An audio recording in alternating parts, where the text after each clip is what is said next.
Welcome to World Without Rule of Law. This week, due to personal reasons, there is no production of the EMP stories, The Exodus. In its place, I am posting the following video. It is a tribute to all the veterans who have served this country. I thank you all for your service, and I hope you enjoy this tribute. It is a rerun of two very short stories. Enjoy. And thank you for watching. Thank you for supporting my channel. And with a special thanks to those who support me on Patreon. God bless you all. Someday you'll return to your valleys and your farms, and you'll no longer burn to be brothers in arms.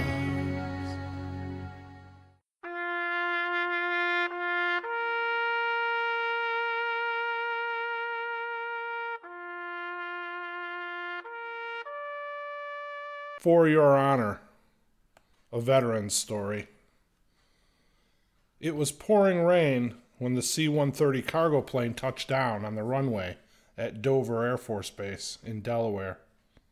It was 2 o'clock in the morning, and Sergeant Byron Jackson was returning from his second tour of duty in the Kon province of South Vietnam. He was a Green Beret and a combat medic assigned to the 5th Special Forces Group. He was now 23 years old, and tomorrow he would officially become a civilian again. He had seen enough death to last him 3 lifetimes during his time in country. Now, as he stood inside the terminal, looking out the large plate glass window, he watched as a group of military servicemen stood at attention in the pouring rain. They did not move a muscle, rain pouring off the brim of their caps, as they waited for the rear ramp to open up. Inside the C-130 there were 36 flag-draped caskets lined up in rows. As the airmen started to unload them, one by one, and place them on the tram that would take them inside to the morgue, several members stood at attention, saluting as the caskets went by them. Sergeant Jackson saluted as well. When the last of them was placed on the tram and it rolled away, Byron Jackson dropped his salute, turned, and walked away. He was anxious to put the war behind him. He had enrolled in a pre-med program at a college near his hometown in upstate New York and was excited about getting started. He had direction. He had purpose. Byron soon found out that college campuses in 1971 were not the ideal place for a Vietnam veteran to be. He was spit on. He was called baby killer. He had joined the army to serve his country, as his father and grandfather had done before him. The homecoming that he longed for turned out to be different than that of soldiers from previous wars. He walked off campus one day, gathered his belongings in a rucksack, and headed into the wilderness. There he lived alone for 3 years. There he found quiet solitude. There he found his escape from society. However, he could not find peace. He could not escape the war or himself. In 3 years, all he could attempt to do was to forget. But forgetting was not healing, and at the end of those 3 years, he was no closer to forgetting. His homecoming from Vietnam did not bring the healing he had anticipated. It did not bring him a sense of closure to the horrors that he experienced in the war. There were no ticker tape parades. There were no understanding ears to listen. There was only disdain and disrespect. There was only hatred and anger. People took out their political views and opinions about the validity of the war on the soldiers who fought it. Soldiers who were, for the most part, just doing their duty. Soldiers who, rightfully so, just answered their nation's call to arms. It was a soldier's duty to serve as needed, to serve as ordered, not to question the motives or legitimacy of their nation's call. For probably the first time in our nation's history, that service was not honored and appreciated. For the first time in our nation's history, its citizens let down the men and women who served on their behalf with honor and dignity. Byron Jackson would spend the rest of his life searching for the closure he desperately needed. He would spend the rest of his life struggling to accept the honor which he had truly earned. Whisper in the sound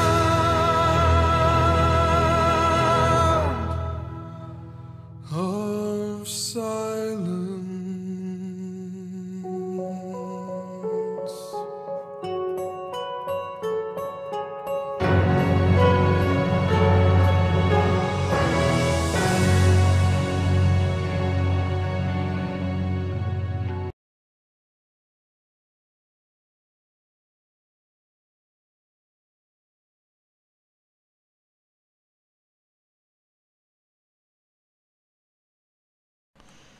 Bobby Knight was a sheriff in a small northern New England township where he had lived for the past 45 years.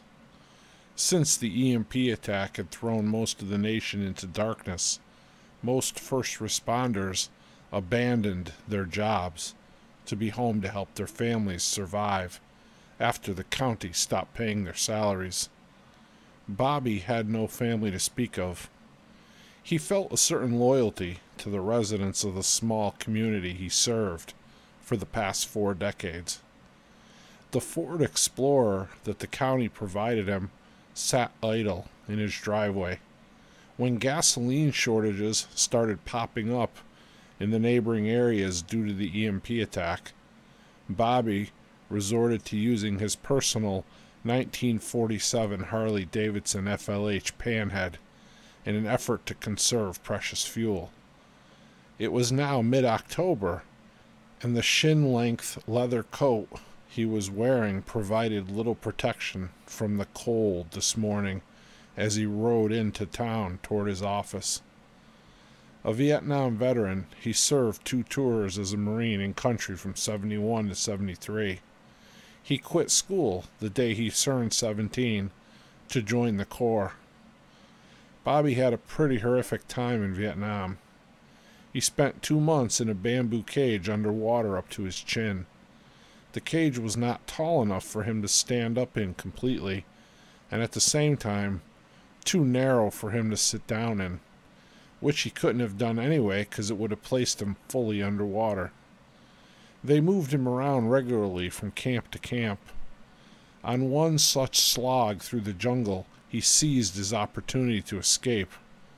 While crossing a river 40 feet above on a rickety rope bridge with his hands bound behind him, he launched himself over the edge and into the raging torrent below. The guards that were moving him fired several volleys at him, but never hit him. He nearly drowned, but managed to get to shore downstream. He made his way for 13 days through the jungle until a patrol of Americans picked him up near the Cambodian border. He had barely eaten in that time, and he stayed hydrated by sucking moisture off of palm leaves in the jungle and lapping water from streams and brooks, his hands tied behind him the entire time. After he was reassigned to a new unit, he later received his orders to return home. On the flight back to the States, he sat alone in silent contemplation. He quietly and solemnly thanked God for delivering him from this terrible ordeal. As he looked out the plane window into the country he would hopefully never see again, he couldn't help notice that this place that had brought him so much pain, so much misery, was actually a very beautiful country. As he prayed thanks, he promised God and himself that he would never ask for anything ever again. Every day for the rest of his life was a gift, he reasoned. Every day for the rest of his life, no matter what happened, would be a piece of cake compared to what he had just lived through. His final night in country was spent on night patrol with his unit. When he stood up to get off the plane in Dover, Delaware, he thought of how just 19 hours earlier he walked out of the jungle at dawn on the other side of the world. He reached for his rifle, but it wasn't there. He felt naked without it, and at the same time relieved that he did not need it. He was home physically, but psychologically and emotionally it would take him decades to get back. In fact, there was a part of him that would never return home. Bobby rolled the panhead onto the side street in front of his office. As he dismounted and walked up to unlock the door, he knew deep inside that he could never abandon his job. He could never abandon his duty to the oath he swore. No matter what the world he lived in now would bring, this world of post-societal collapse, he remembered the promise he made to God on the plane ride home from the jungles of Southeast Asia. His duty and his purpose now would be to the only real family he had, to the people of his community.